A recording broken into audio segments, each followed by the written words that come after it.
Allah Subhanahu wa taala berfirman, "As-sabiquna al-awwaluna minal muhajirin wal ansar." Para pendahulu di dalam agama Islam dari golongan muhajirin ansar, yakni para sahabat radhiyallahu anhum, alladzina taba'uuhum bi ihsan, dan juga orang-orang yang mengikuti mereka, yakni mengikuti para sahabat dalam beragama, berakidah sebagaimana mereka berakidah, beribadah hanya sebagaimana mereka beribadah, berjihad sebagaimana konsep dan metode jihad yang ada pada mereka, bernegara sebagaimana mereka bernegara, alladzina taba'uuhum bi ihsan, dan orang-orang yang mengikuti mereka dengan baik. Itulah orang-orang yang radhiyallahu anhum wa radu an. Itulah orang-orang yang pada hakikatnya Allah ridhoi, dan demikianlah pula orang-orang yang pada hakikatnya meridhoi Allah Subhanahu wa taala. Maka keridhaan Allah Subhanahu wa taala, ketika kita mendapati banyaknya pola dan konsep berislam yang berbeda satu sama lain, lalu pola dan berislam yang mana yang diridhoi, dicintai, dibenarkan oleh Allah Subhanahu wa taala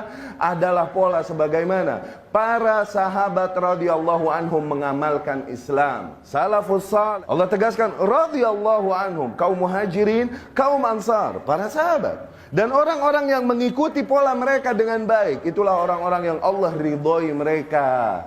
Dan pada hakikatnya mereka pun meridhai Allah Subhanahu wa taala. Dan dari situ dapat kita fahami, mereka yang berpaling dari jalan sunnah, jalannya para sahabat radhiyallahu anhum, bukanlah orang-orang yang Allah ridhai. Pada hakikatnya mereka pun masih belum meridhai Allah Subhanahu wa taala, dikarenakan masih memilih jalan yang lain selain jalan sunnah dan jalan salaful ummah. Dan Allah ancam mereka yang berpaling dari jalan yang hak tersebut, metode yang hak tersebut.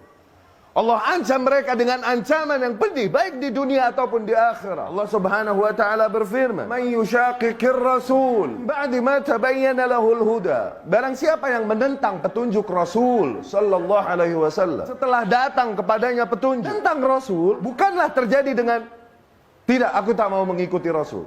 Tidak dengan perkataan demikian. Tak mungkin seorang muslim mengatakan demikian. Tak mungkin terjadi pada seorang muslim. Penentangan kepada Rasulullah sallallahu alaihi wasallam terjadi adalah ketika disampaikan kepada seseorang, sungguh apa yang diajarkan Rasul tidak seperti yang kau praktekkan. Apa yang kau praktekkan sesungguhnya tidak diajarkan oleh Rasul sallallahu alaihi wasallam. Dan dia tetap menentang keterangan tersebut dan berkeras dengan apa yang dilakukannya selama ini. Itu penentangan Rasul sallallahu. Bukan dengan lidahnya, aku menentang dan tak mau mengikuti Rasul sallallahu alaihi wasallam. Bukan demikian. Jika jelas apa yang dilakukannya tidak diajarkan oleh Rasul sallallahu alaihi wasallam.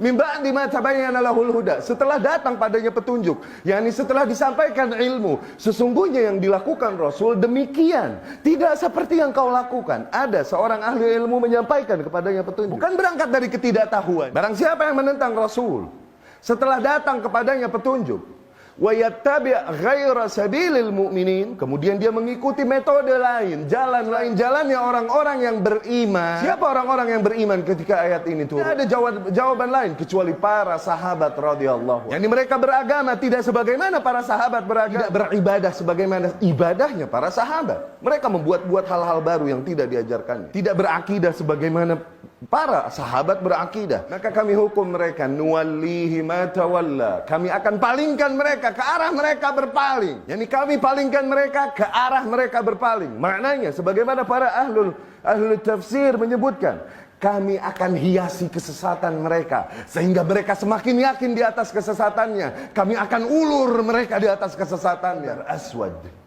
Sungguh kabar yang buruk bagi mereka yang sengaja menentang petunjuk dari Rasul sallallahu alaihi wasallam dan dari para sahabat.